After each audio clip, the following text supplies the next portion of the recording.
orang nitip di Singapura satu sampel 50 juta mau. Kenapa nggak di sini Coba ya, nggak Prof? di sini, coba.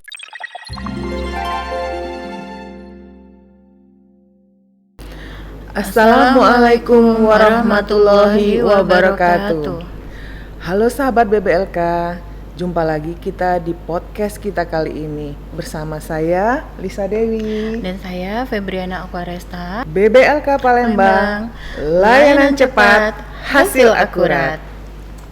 Untuk podcast kali ini, kita akan membahas mengenai transformasi BBLK dalam menghadapi tantangan global di masa yang akan datang. Adapun untuk membahas transformasi ini, kami mendatangkan narasumber khusus, narasumber spesial.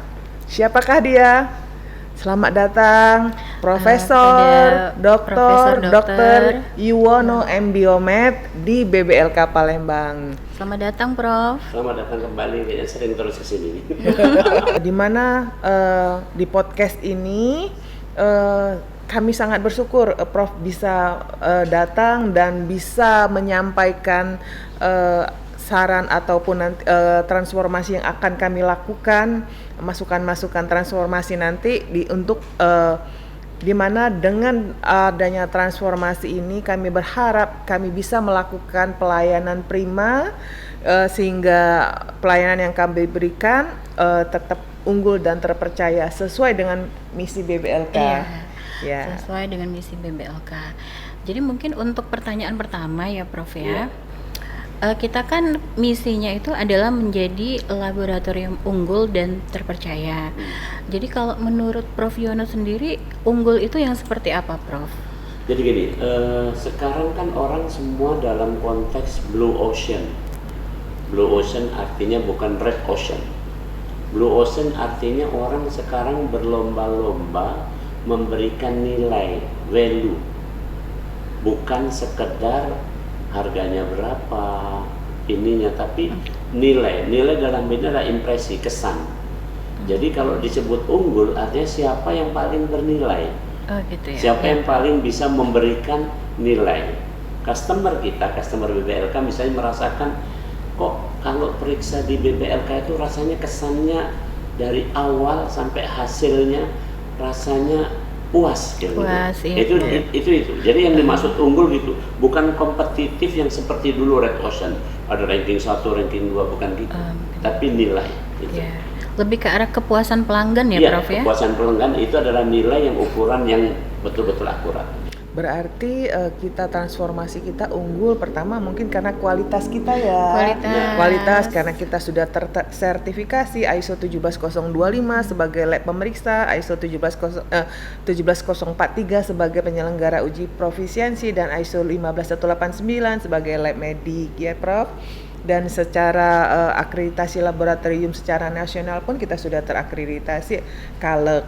Prof, mengenai sekarang kan ada yang namanya penyakit itu dia bergeser dari yang namanya penyakit menular kemudian menjadi penyakit yang NCB, Prof.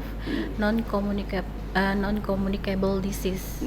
Nah, itu bagaimana BBLK sebagai lab itu menyikapi hal ini gitu, Prof? Jadi gini, laboratorium itu dimanapun sama, yaitu mengukur asesmen dari yang namanya marker. Misalnya dulu adalah penyakit-penyakitnya infeksi, maka marker-marker infeksi itu yang dideteksi, kan seperti itu. Nah sekarang begitu bergeser kepada penyakit yang non infeksi atau tidak menular, maka marker ini juga yang harus dideteksi. Untuk penyakit yang tidak menular atau non communicable diseases ini jauh lebih banyak markernya. Ini tantangannya di sini jauh lebih banyak. Jadi kalau dulu misalnya pemeriksaannya tentang darah, tentang tes untuk misalnya infeksi kuman tertentu. Kalau sekarang tidak, begitu wide, begitu luas. Mulai dari namanya pemeriksaan misalnya marker-marker protein, ya kemudian marker-marker yang lainnya termasuk adalah wide genomic examination, yaitu pemeriksaan genomik, pemeriksaan DNA, RNA, yang itu ya mungkin kalau dibilang nggak ada batasnya kan. Nah, ini menarik Ya, nih, itu. menarik ini sahabat Menarik BBLK. ya, saya. Kita tahu ya Prof Yono ini S3-nya dari S3 Biomolekuler FKU dari UI ya Prof. Dan kemudian profesor termuda loh sahabat BBLK. Waktu itu. Tahun 2014 sudah meraih profesor. Wes, keren. Tepuk Umur tangan dong. berapa ya Prof? Waktu Keren, itu ya? keren. Umur 50 atau berapa tahun ya Prof? Waktu itu umur 42. Wah, Kalau sekarang keren. umur 51. Nah. Sudah 9 tahun jadi Keren. profesor. Ya, sesuai dengan bidangnya nih, Iya, Prof. iya. Nah, untuk transformasi BBLK ke arah genomik ini, apa saran Profesor? Saya pikir ini adalah apa namanya this is chance, opportunity, ya. Take or forget it. Yes. Jadi kenapa? Kita lihat sekarang ini layanan untuk masalah genomik atau singkatnya mungkin kalau teman-teman mau lihat ya apa DNA atau itu masih sangat langka. Benar Prof. Kenapa tidak? BBLK dengan didukung tadi experience, pengalaman dan sertifikasi yang sudah tidak diragukan, kan tinggal masukkan aja peralatan ini, SDM-nya juga sudah terlatih untuk itu, tinggal upgrade saja. Nah, jadi intinya ini kesempatan yang ada atau tidak sama sekali nantinya seperti itu. Nah, jadi untuk masalah genomik ini sekarang ini sudah yang namanya tailor medicine. Jadi seperti tukang jahit ya. Tailor tukang jahit. Tailor medicine itu artinya personal medicine. Ke depan ini orang pingin secara privacy pribadi, dia pingin tahu nih, misalnya contoh nih, saya sih sebenarnya pembawa carrier penyakit genetik atau enggak misalnya. Kalau di Sulsel misalnya thalassemia, saya ada enggak kira-kira mutasi thalassemia dalam diri saya? Atau yang lain misalnya kita menelitikan ada nggak kemungkinan saya pembawa mutasi dari beberapa gen yang menunjukkan ke arah kecerdasan.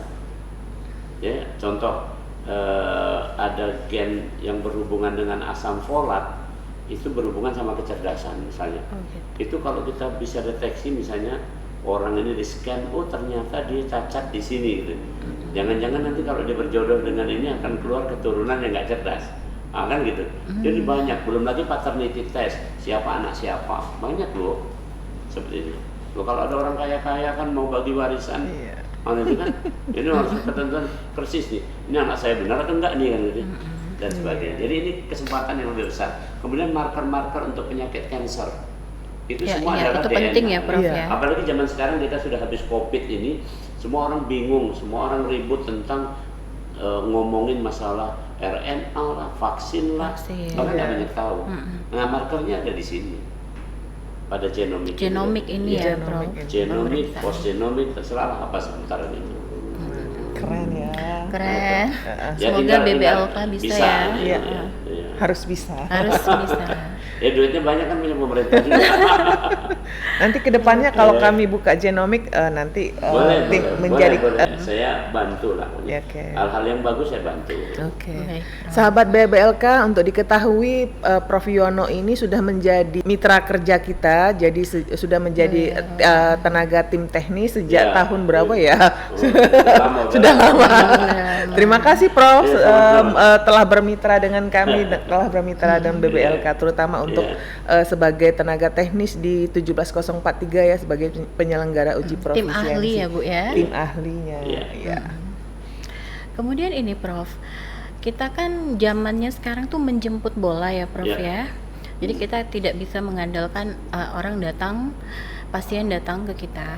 Nah, ini ada beberapa hal yang dilakukan di lab-lab di Amerika. Mereka itu POCT melakukan semacam POCT yang point of care-nya itu langsung ke laboratorium. Ya gitu. Jadi misalnya ada riset nih Prof.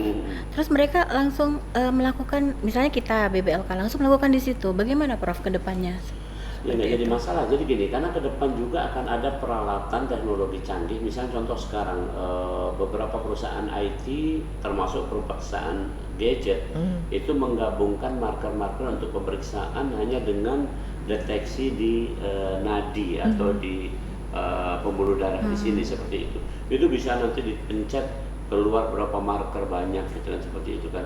Nah apalagi sekarang kalau yang proaktif seperti itu, yang paling penting adalah terus dipompakan kesadaran masyarakat bahwa pemeriksaan lab itu yang dia butuhkan itu katakanlah bukan masalah aturan atau nyalahi aturan, tapi memang betul-betul dia butuhkan. Misalnya contoh begini, kalau patokan medis dokter itu kalau orang demam 3 hari baru kemudian periksa lab kan gitu. Iya. Tapi kan sekarang kan orang cemas, jangan-jangan demam 1 hari ini apa gitu.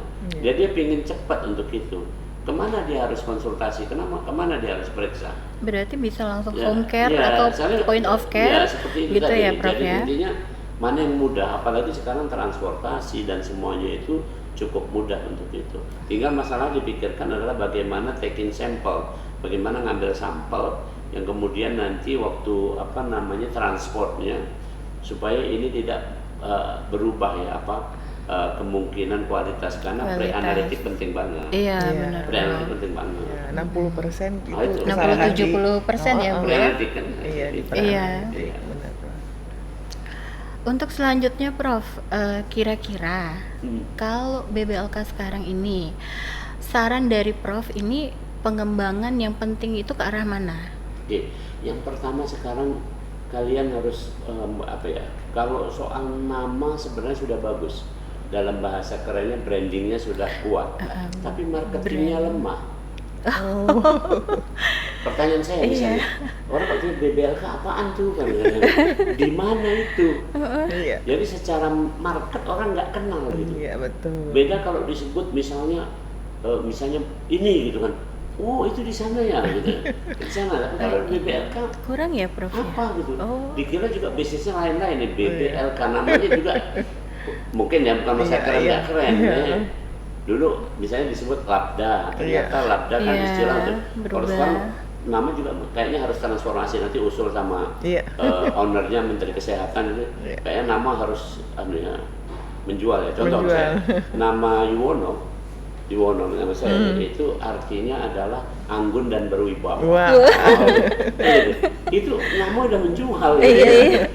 Kan gitu.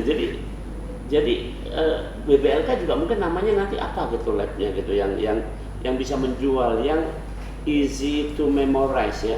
Jadi orang tuh mudah ingat dengar. Oh, dengar ini oke itu. Branding udah kuat tadi tentang Brandingnya udah kuat ya, Prof? Jadi bahwa ini terpercaya segala macam. Tapi bagaimana market itu menjangkau? Nah, itu ceritanya. Itu masalahnya. Untuk metode marketing ini Prof, gimana Prof? Ada saran nggak Prof? Oke, jadi saya tuh dokter ya. Tapi juga visioner. Saya juga punya perusahaan. Dokter yang visioner. Saya punya perusahaan. Oh iya. Dan dari awal saya dilatih dari kecil hidupnya memang dilatih juga untuk berwirausaha. Kalau nggak gitu ya nggak bisa sampai jadi dokter karena Iya. saya dulu yatim. Jadi intinya saya harus mandiri. Contoh begini. Marketing itu yang pertama adalah paling penting itu adalah konten, apa isinya. Dan isinya harus sesimpel mungkin dijual. Tadi BBLK mulai sekarang bisa pemeriksaan genomik, gitu kan keren. Keren. Nah, itu satu, itu ada konten. Yang kedua selain konten adalah promosi. Jadi dipromosikan. Jadi apa aja yang di sini dipromosikan. Oke. Yang ketiga adalah selling, baru dijual. Ini orangnya beda-beda ini. Yang konten itu namanya zaman sekarang ada kan konten kreatif untuk ini pokoknya sekreatif mungkin isi ini dikemas dengan bagus. Kemudian tadi itu dipromosikan apakah melalui direct, apa melakukan online, melalui apapun medianya apalah pokoknya pendek kata pameran dan sebagainya. Yang ketiga adalah selling, baru menjual. Ini mungkin menjual kepada perorangan, lembaga, corporate dan sebagainya. Kan selama ini misalnya kesannya BBLK itu kesannya seperti adalah punya pemerintah dan jualannya hanya untuk ya institusi pemerintah juga gitu kan. Jadi orang agak aneh kalau misalnya orang partikuler, orang swasta datang ke BBLK, apa iya gitu kan? Apa yang nggak diladeni kan cuman yang diladeni kan cuman yang orang-orang institusi pemerintah saja, enggak, padahal ini adalah mitranya seluruh warga. Nah itu sellingnya harus kuat. Nah yang terakhir adalah dalam marketing itu adalah post marketing atau customer service. Jadi kalau ada keluhan-keluhan supaya apa? Supaya mereka adalah membeli lagi. Jadi kalau ada apa-apa selalu ngomong, aku periksa di situ lagi. Contoh misalnya medical check up, itu kan tiap 6 bulan. Jadi mestinya satu orang ngulang 2 kali ke sini. Iya. Mestinya begitu. Iya, Prof. Gitu. Baik. Jadi banyak itu. Ini satu lagi, Prof. Apa Ini kan tuh? zamannya riset ya, Prof. Dan kita juga ada kayak semacam MOU dengan FK ataupun lembaga-lembaga pendidikan. Nah, kalau untuk kedepannya, apakah apa yang harus kita lakukan ini dalam misalnya kayak stem cell? Oke, baik. Jadi ini kan kesempatan besar ya. Saya mungkin komentari dulu riset. No publish rubbish, gitu kata kuncinya. Benar, Prof. Jadi kalau kita riset tapi nggak pernah dipublikasi, itu sampah. Walaupun kita ngomong teriak-teriak, kami riset, mana publikasinya, nggak ada. Iya, benar. Nah ini butuh ini. Jadi data yang begitu banyak yang sudah diolah ini, diperiksa, diolah ini, kemudian tidak disajikan dengan bagus, dikomunikasikan dengan bagus. Itu komentarnya pertama. Ini harus diperkuat dulu. Nah baru yang kedua tadi tentang stem cell. Jadi gini. Stem cell itu ada tahap. Stem cell itu kan sel punca ya, sel induk lah, anggaplah seperti itu. Itu butuh processing. Pertama adalah preservasi, penyimpanan. Itu waktu di awal dulu penyimpanan di Singapura itu sampai saya kalau nggak salah itu $5.000. Saking itunya. Jadi ya, nitip itu 50 juta nitip sampel. Padahal perlakunya sangat simpel. Biorepository ya, Prof. Ambil, dimasukkan di nitrogen cair minus 200, sudah nggak ada apa-apain. Nanti suatu saat dibutuhkan di towing, dihangatkan, baru kita lakukan treatment proses. Sudah, intinya orang nitip di Singapura satu sampel 50 juta mau. Kenapa nggak di sini Coba ya, nggak Prof? di sini, dan itu orang sini juga.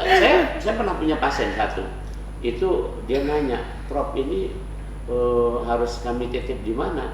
Maaf, sampai hari ini belum ada di Indonesia. Waktu itu tahun 2005. Yang ada di Singapura yang dekat, kalau mau titip ke sana. Rupanya benar tuh 50 juta tuh nitip seperti itu. Itu dari awal, stem cell dari nitip dulu. Nah yang kedua baru nanti adalah rekayasanya, penggunaannya. Dan ini butuh ethical.